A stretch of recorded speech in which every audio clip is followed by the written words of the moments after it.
Avec nos invités, nous allons parler du Tchad. Le Premier ministre démarre le chantier du dialogue national.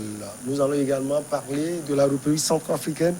Le Conseil de sécurité va examiner le 29 juin le régime de sanctions contre Bangui.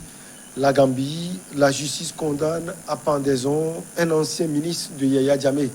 Et puis on termine par le Togo. La concertation nationale entre acteurs politiques accouche de 55 résolutions.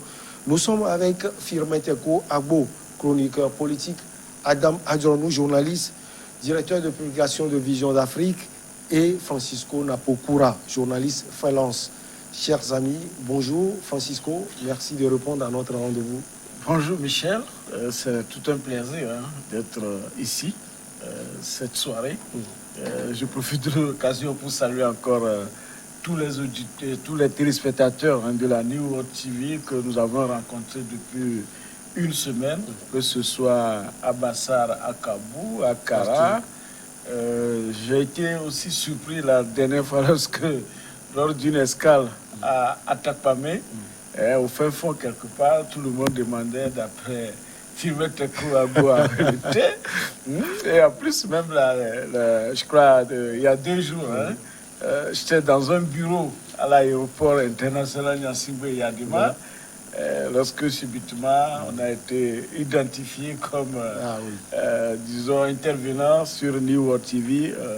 Vraiment je crois que c'est une bonne chose et que la chaîne en principe elle doit essayer de faire une étude pour voir la perception des populations par rapport à ce que se fait ici, et surtout que les gens réclament que la chaîne n'arrive pas à intégrer la population. C'est-à-dire que les gens suivent beaucoup, mais ils ont l'impression qu'on parle plus de l'extérieur et aussi qu'on ne visite pas, nos caméras ne visitent pas les hameaux du pays. Je profite de l'occasion pour saluer le chef bureau et son collègue que j'ai rencontré il y a 2 jours à l'aéroport et à Déma. Ça fait plaisir que des officiers, des grands essayent de nous suivre et de nous faire parfois des remarques qui vont droit au cœur. Adam Adjonou, on est ensemble et surtout on est suivi. Oui, naturellement, New World Info est une chaîne très suivie et c'est un plaisir ce soir de partager encore le plateau et je dis bonsoir à toutes et à tous. Firmin Teko Agbo, est-ce qu'on peut dire que vous êtes une véritable star? Parce que Francisco l'a dit tout à l'heure, les gens demandent après vous. Bonjour, vous allez bien? Bonjour Michel Tagua, merci de m'avoir invité. N'exagérez pas. Non, Firmin, je vous assure, il y a par exemple à Sokodé, nous avons des familles qui ne regardent que New World TV et Firmin, c'est un chouchou. Je donne l'exemple de M. Banabessé, le tailleur à Sokodé, qui est vraiment un très grand fan de Firmin Teko. Ils ont la langue, ils sont géants. Donc... Allez Firmin, bonjour. Bonjour Michel Tagua, je le disais tout à l'heure, mais ce n'est pas... pour vous dire une continuité, mais ce matin j'étais quelque part, bizarrement. On parlait de Francisco.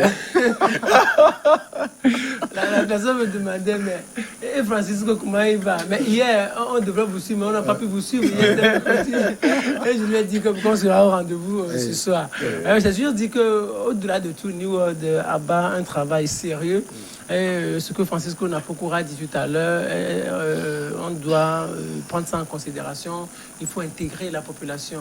Donc il faut être beaucoup plus proche de la population. Parce que moi je dis souvent que l'Afrique c'est un grand marché en matière d'infos. Le Togo est un grand marché. Quand vous visitez certaines localités du Togo, vous allez vous rendre compte qu'il y a assez d'informations à fournir. Donc comme New World exporte l'image du Togo à l'extérieur, il va falloir que New World soit beaucoup plus proche des populations pour peut-être vendre nos cultures, pour vendre nos réalités à l'extérieur. C'est une manière de nous faire connaître et d'attirer aussi plus de touristes, comme nous sommes dans une dynamique de développement. Donc il faut que tout cela soit intégré et ça fera beaucoup évoluer le pays et soutiendra des politiques publiques. On commence par le Tchad. Le Premier ministre de transition, Albert Payini Padaké, a rencontré les forces vives de la nation mardi 13 juillet dans le cadre de l'organisation du dialogue inclusif. Pour beaucoup, le dialogue est une étape clé dans une transition permettant de remettre à plat les institutions du pays. Il avait été annoncé par le chef du Conseil militaire de transition, Mamad Déby Itno, lors de son premier discours le 27 avril.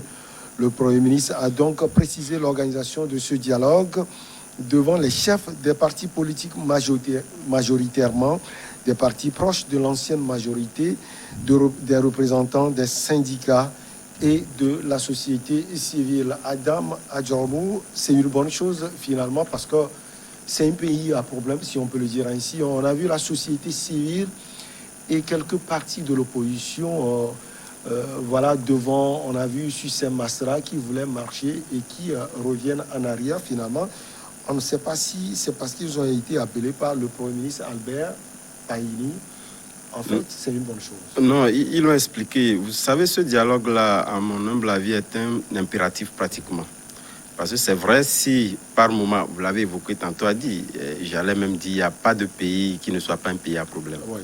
C'est vrai que chacun a ses problèmes, mais les problèmes ne sont pas les mêmes. Différents. Voilà. Donc, je pense que c'est un impératif pour la simple et bonne raison que si même aujourd'hui on constate qu'il y a donc un calme précaire, il n'en demeure pas moins de constater également qu'il y a toujours des remous liés au fait que chacun y va de son commentaire, compte tenu du fait que, entre-temps, il n'y avait pas une ligne consensuelle entre tous les acteurs politiques, donc pour situer de quoi serait faite donc cette transition.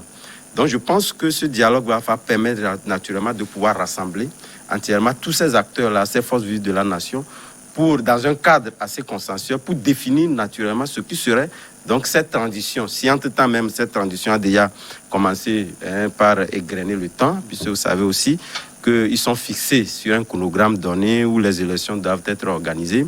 On ne sait pas s'il y aura donc des glissements de calendrier, mais ce qu'il faut, je pense que c'est nécessaire de pouvoir organiser tous ces acteurs-là pour que chacun puisse apporter du sien, son appréhension de la politique du pays. Et là, je pense qu'on aura pratiquement un pays qui pourra éviter donc ces remous que nous avions constatés. Vous l'avez évoqué tantôt, c'est vrai que d'après les explications des organisateurs de cette marche-là, et je rappelle que c'est plusieurs acteurs qui étaient donc regroupés à pouvoir donc faire cette manifestation, mais le gouvernement a essayé un peu d'user du dilatoire en faisant donner priorité à certains acteurs, puisque il y en a, ils sont allés en rang dispersé pour demander ces autorisations, dont l'autorité en place voulait diviser ces acteurs-là. Et bon, je pense que c'est de bonne guerre. Mais ils ont estimé que le 14 est la date indicative pour organiser ces manifestations-là était donc une date symbolique liée au fait que c'était un message à l'encontre de la France qui entre-temps a été accusée comme le pays soutenant la junte militaire. Et puis ce qui n'était pas du goût des politiques et de la société civile. Donc, étant donné que cette date-là n'a pas retenu l'attention ou quand même convenu avec les autorités, et l'itinéraire aussi, puisque c'était aussi symbolique, c'est ce qu'ils ont expliqué, donc ils ont estimé pouvoir l'annuler tout simplement. Mais cette annulation ne veut pas dire que nous sommes, disons, dans un environnement assez normalisé, c'est qu'ils vont toujours revenir.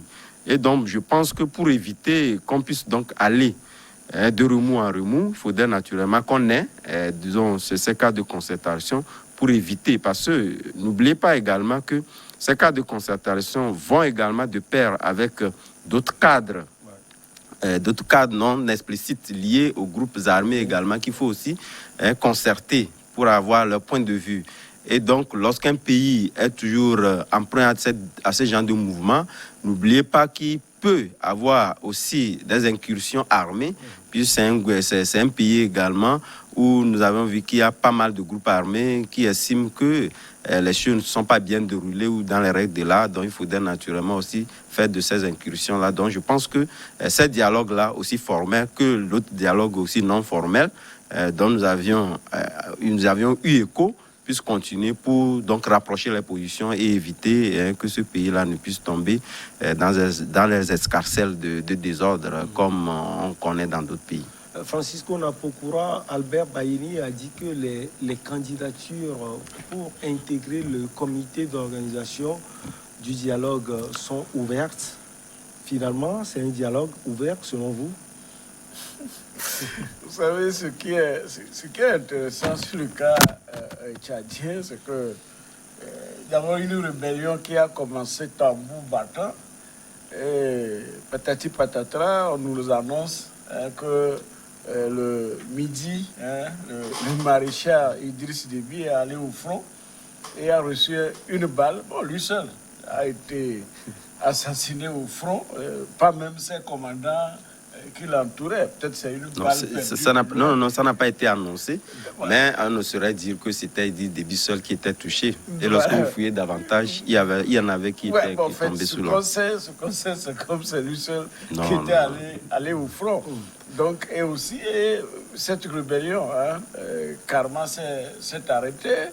Et maintenant, l'opposition voudrait faire des manifestations.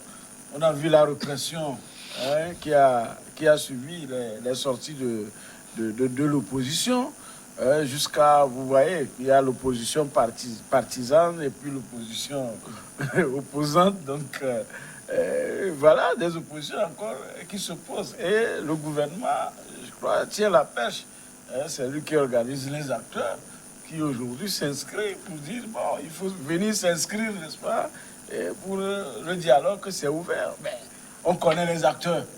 On n'a pas à dire qu'on a ouvert une liste, par exemple, ou un guichet pour que les gens viennent s'enregistrer. Donc, automatiquement, en principe, ça devait être un dialogue inclusif. D'accord? Si ce n'est pas encore un dialogue de dupes qui va s'organiser ici, parce que même quand vous voyez le cliché, c'est ce que nous connaissons ailleurs. Et vous savez que le Togo est un expert qui apporte son expertise également, je crois, au Mali et au Tchad. Donc, ce qui est en train de se passer là-bas, je crois que nous avons déjà vécu au Togo. Et je suis en train de voir que, en fait, on va une fois encore les enfermer dans une chambre, dans une tube, et puis jusqu'à ce que les élections n'arrivent.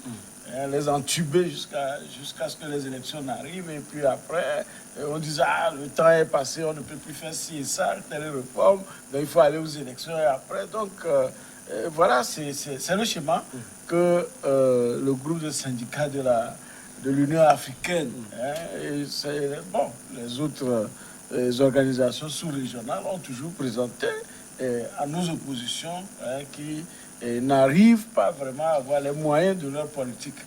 Parce que ici, si vous voyez, depuis que les opposants au Tchad avaient commencé, il n'y avait pas lieu à l'époque de prendre des autorisations. Comme aujourd'hui, on dit on prend des autorisations de manifestation itinéraires et que c'est que lorsque ça a commencé, bien chaud, la répression est arrivée, la corruption certainement est passée par là, et finalement aujourd'hui on est en train d'avoir, disons, une opposition docile sur laquelle, bien avec laquelle on peut composer. Donc ça devient de plus en plus des composants. Donc c'est à cela qu'on s'achemine également au Tchad, et vous verrez bientôt quand ils vont rentrer dans les salles, ce serait des dialogues dessous, tantôt tel craque la porte, tantôt tel rentre, et jusqu'à la fin, ils vont sortir avec des petits accords qui ne vont pas permettre de résoudre le problème du Tchad. Sinon, après un long règne de Idriss Déby, et après ce long règne qui a... C'est un long règne de Mahamat Déby, peut-être. Bon, on est peut-être... Puisque nous sommes dans les royaumes. Non, nos pays sont des royaumes. C'est des démocraties de royauté. Donc, est-ce que Déby fils a l'intention, parce que normalement, il ne devrait pas se positionner pour la prochaine élection si on devait suivre les tests. Mais pour l'instant, rien n'est clair.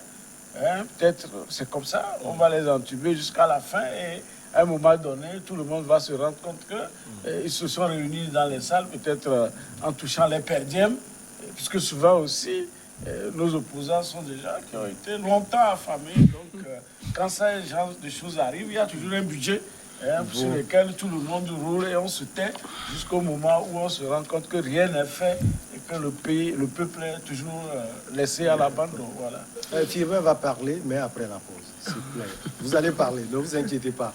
La petite pause et on revient pour la suite.